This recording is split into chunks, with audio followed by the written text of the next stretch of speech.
Bonjour, bienvenue sur la chaîne de l'agence Happy Mum and Baby. Je suis Audrey, infirmière clinicienne en périnatalité, fondatrice de cette agence périnatale internationale en ligne à destination des parents, des mamans et des bébés. Je vous retrouve aujourd'hui pour un contenu qui a suscité beaucoup de questions et qui m'a été beaucoup demandé. La séparation avec bébé, quand bébé va rentrer en crèche ou en garderie ou avec une nounou. Alors déjà, concernant le choix du mode de garde, il faut savoir que celui-ci vous appartient. En crèche, vous allez avoir une auxiliaire puériculture ou une personne référente de votre enfant qui va s'occuper de plusieurs enfants pendant un temps et pendant la journée. Votre enfant sera en société, adapté à son âge bien évidemment, et va évoluer au sein d'un groupe tout au long de la journée. Cette personne référente ne va pas s'occuper uniquement de votre bébé, mais de plusieurs bébés en même temps. Mais par contre, c'est elle qui va être la référente, qui va être le lien entre bébé et vous. L'assistante maternelle en France, c'est une personne qui va garder votre enfant chez elle, qui va avoir une accréditation, qui va avoir une autorisation, qui va avoir des visites de puéricultrices qui vont vérifier que l'assistante maternelle respecte bien les normes et les règles pour garder cette certification, cette accréditation, et elle va s'occuper, donc selon le nombre qu'on lui a accordé, 1, 2, 3, 4, un maximum de 5 enfants chez elle. C'est l'équivalent du milieu familial au Canada. Concernant les enfants, c'est une personne qui va garder les enfants chez elle, avec un maximum d'enfants à la maison. Et il y a ensuite les nounous à domicile qui vont du coup vous permettre d'être un peu plus maniable au niveau des horaires. Tous les coûts se calculent. Le choix vous revient. Est-ce qu'il y a un meilleur choix qu'un autre? Je pense qu'on ne fait pas toujours ce qu'on veut, on fait ce que l'on peut et que les systèmes de garde en France vous bloquent un petit peu dans le choix de celui-ci. Alors faites au mieux en fonction de ce que vous voulez et ce qui correspond avec votre vie familiale en termes d'horaire, etc. Ça se discute, c'est personnel, donc je ne m'immiscerai pas je ne vous influencerai pas dans ce choix-là, ici sur une vidéo à destination du public.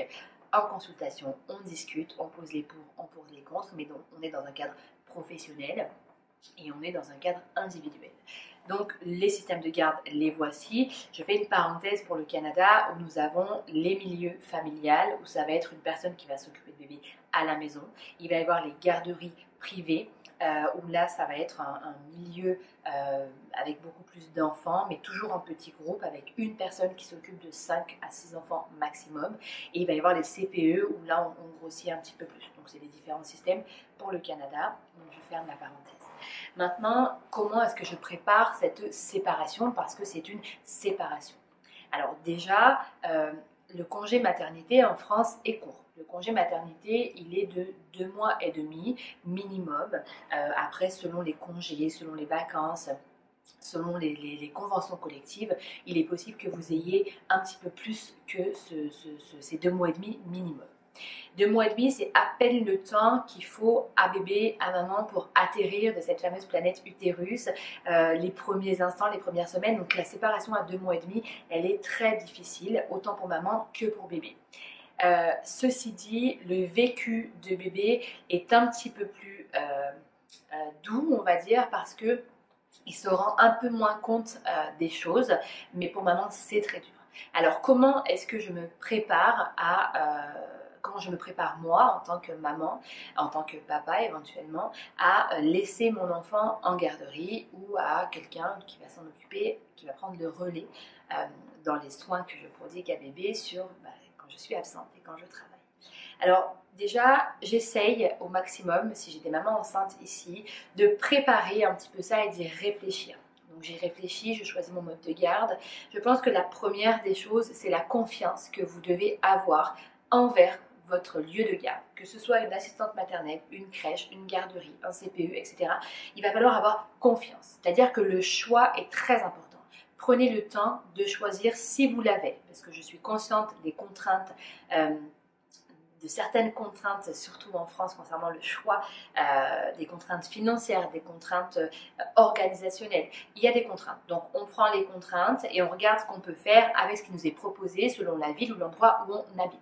Il y a aussi les proches qui peuvent garder l'enfant, mais c'est toujours aussi difficile de laisser son enfant. Donc on étudie déjà un petit peu, on se projette, on se dit ok, moi combien de temps je vais rester à la maison, combien ça va être possible et quel un petit peu système de garde je vais choisir, puis je vais commencer un petit peu à prospecter.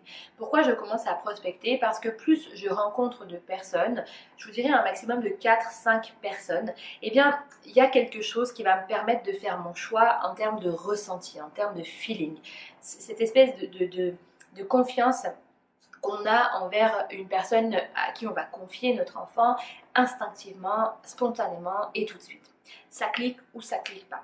Et ça, c'est important de multiplier les rencontres, les entrevues avec la personne qui va garder, donc la crèche, peu importe où c'est, crèche, assistante maternelle, pour voir avec qui vous avez ce feeling, qui vous voyez vous occuper de votre enfant, qui correspond à vos valeurs, un petit peu ce que vous avez envie de donner à votre enfant, voilà, où est-ce que vous-même vous sentez le mieux. Parce que si déjà à la base vous êtes contrainte et forcée dans le choix de votre service de garde, de votre système de garde, eh bien ça va être difficile de le laisser en confiance. Ça c'est très compliqué, puis il faut l'avoir en tête. La confiance dans votre lieu de garde est vraiment la première des choses que vous devez avoir. Ensuite, vous allez vous préparer tout doucement. Vous allez du coup privilégier la qualité des moments que vous allez passer avec votre enfant plutôt que la quantité. Vous savez déjà que vous allez travailler un certain nombre d'heures, vous allez être absente. Eh bien, pour que bébé vive bien cette absence, vous avez besoin de l'anticiper. L'anticipation pour les bébés, c'est très très important. Leur permettre d'anticiper le moment qu'ils vont vivre, leur permet de mieux le vivre. Et c'est valable, vous voyez dans mon programme d'accompagnement au sommeil, je vous parle tout le temps de l'anticipation des besoins. Et c'est très important. Donc on anticipe les besoins, mais on anticipe aussi les moments. Je sais que je vais me séparer de mon bébé, je ne vais pas attendre le dernier moment pour lui faire vivre ceci. Je vais déjà, petit à petit, le laisser 1 heure, 2 heures, un matin, une après-midi, une soirée, de temps en temps, à quelqu'un en qui j'ai confiance. Ça peut être papa, ça peut être un proche, ça peut être une amie, ça peut être quelqu'un de la famille, pour déjà que bébé, je n'aime pas le mot habitué, mais pour que déjà bébé puisse prendre conscience que parfois maman ne sera pas là et que quelqu'un va prendre le relais et que lui puisse trouver des stratégies un petit peu affectives, individuelles qui lui sont propres pour pallier un petit peu à cette absence. Donc ça fait qu'il va un petit peu pouvoir anticiper. Et puis vous allez, encore une fois, qu'est-ce qui va sécuriser votre bébé? Eh bien ça va être les routines et les rituels.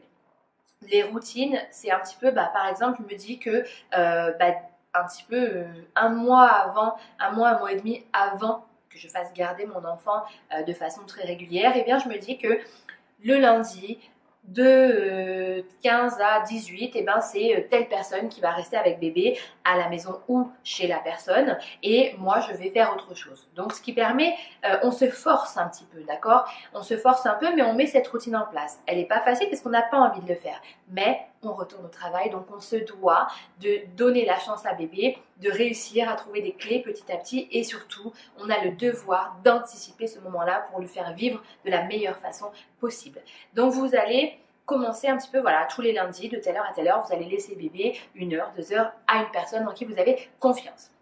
Vous allez mettre en place donc cette routine. Une routine, c'est un moment qui se répète. Un rituel, ce sont des gestes que je pose autour d'un moment. Donc, quand il va y avoir cette séparation entre vous et bébé, faites un rituel avec je te donne ton doudou, je te fais un bisou, je te dis des mots-clés avec je reviens, ne t'inquiète pas, ça va bien aller, je reviens, maman elle revient. Voilà, vous identifiez vraiment le fait que vous revenez, que vous ne laissez pas bébé et que vous partez bye bye.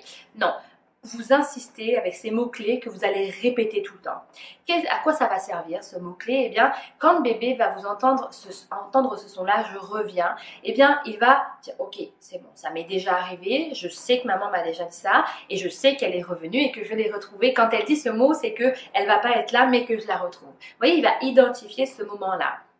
Donc, n'hésitez pas à utiliser des mots-clés et ce rituel avec maman, elle revient, tiens ton doudou, ça va bien aller, tu es avec tata quelque chose, voilà, je reviens. Donc, et à chaque fois que vous allez vous séparer de bébé, eh bien, vous allez répéter ces gestes-là. Vous allez faire les mêmes gestes. Donner tel doudou, dire telle phrase et ce sera toujours la même chose. Ce qui va faire que l'enfant va se sécuriser à travers ce discours-là, à travers ce rituel, les gestes que vous posez sur ce moment-là. Parce que quand vous allez poser ces gestes sur ce moment-là, eh bien il va se dire c'est bon, je sais que je vais vivre pas quelque chose d'agréable, mais maman elle revient, donc je suis rassurée. Et ça, vous allez le faire dans les premiers moments de séparation régulière avec votre lieu de garde, votre mode de garde. Donc ça, ce sont des choses qui s'anticipent.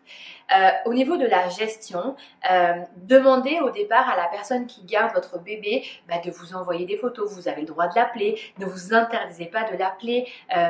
Prenez des nouvelles, même si c'est qu'une heure. Appelez toutes les 5 minutes, c'est pas grave. Mais ne vous empêchez pas de vivre des sentiments négatifs. Enfin, ne vivez pas des sentiments négatifs et ne vous forcez pas. Voilà. Si vous avez dit que vous voulez garder 2 heures bébé, puis que finalement c'est 1h30 parce que vous en pouvez plus, vous voulez rentrer, vous en pouvez plus, vous rentrez. C'est pas grave, d'accord? On n'est pas strict dans les choses qu'on met en place. On est souple, on apprend nous-mêmes en tant que maman à se séparer. Et puis c'est répéter, je veux dire dans une routine, la routine qui va s'installer dans les moments de séparation va vous faire prendre confiance en vous et en votre capacité à passer quelques heures sans votre bébé, même si on ne le voudrait pas, on n'a pas le choix. Et à bébé, pareil. C'est la répétition, cette routine que vous mettez en place qui vont faire prendre confiance à bébé et à vous dans les moments de séparation. Donc, ça va vous permettre un petit peu donc l'anticipation et la confiance dans le lieu de garde vont déjà vous permettre de faciliter un petit peu cette séparation. Une fois que c'est arrivé et que c'est effectif, une des choses très importantes à garder en tête, c'est le temps. Prenez le temps de déposer votre bébé. N'y allez pas d'un coup. Si on vous dit en 3 jours c'est l'adaptation, non. C'est minimum 1 semaine d'adaptation. Et on y va crescendo. On reste avec lui le premier jour. Le 1 heure, 22 heures, admettons. Après, on reste 1 heure avec lui. Le lendemain, après, on laisse juste quelques heures la matinée. Puis, finalement, on grandit au fur et à mesure de la journée. C'est-à-dire qu'on dépose toujours le matin parce que c'est routinier. Donc, tous les matins, je vais déposer. Au départ, je vais laisser 1 heure, après 2 heures, après le matin. Après, je vais grandir, il va manger là-bas. Puis après, il va faire la sieste là-bas. On est déjà à 5 jours. L'idéal serait 2 semaines si vous le pouvez, mais déjà en 1 semaine, vous y allez, voilà, première journée, vous le laissez 2 heures, vous restez 1 heure avec lui. La deuxième journée, vous le laissez 3 heures, vous restez toujours 1 heure avec lui. Troisième journée, vous le laissez pour la matinée, vous le laissez manger. Quatrième journée, vous le laissez pour la matinée et vous le laissez dormir. Et cinquième journée, il passe la journée complète. Donc comme ça, vous savez votre adaptation un peu accélérée. Et si vous avez 2 semaines, vous multipliez par 2 les moments. C'est-à-dire que au lieu de passer de matinée en matinée, vous rajoutez 1 heure à chaque fois. Et puis ça vous laisse le temps vraiment de vous habituer.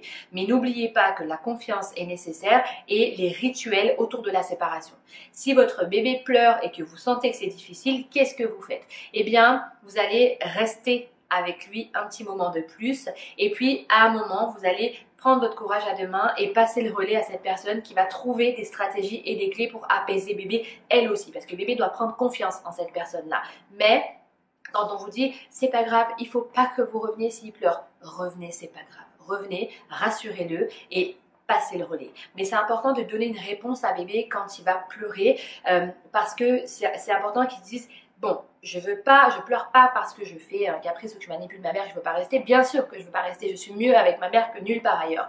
Maintenant, comment réagit ma maman ou mon papa? Bien, elle est revenue, elle m'a sécurisé, elle m'a fait un petit câlin et puis elle a passé le relais. Vous voyez, c'est vraiment autour des gestes que vous allez vraiment réussir à vivre un petit peu mieux ce moment-là. Je suis limitée à 15 minutes sur YouTube, donc je dois vous laisser. Je vous laisse me retrouver sur d'autres contenus, mes réseaux, etc., etc.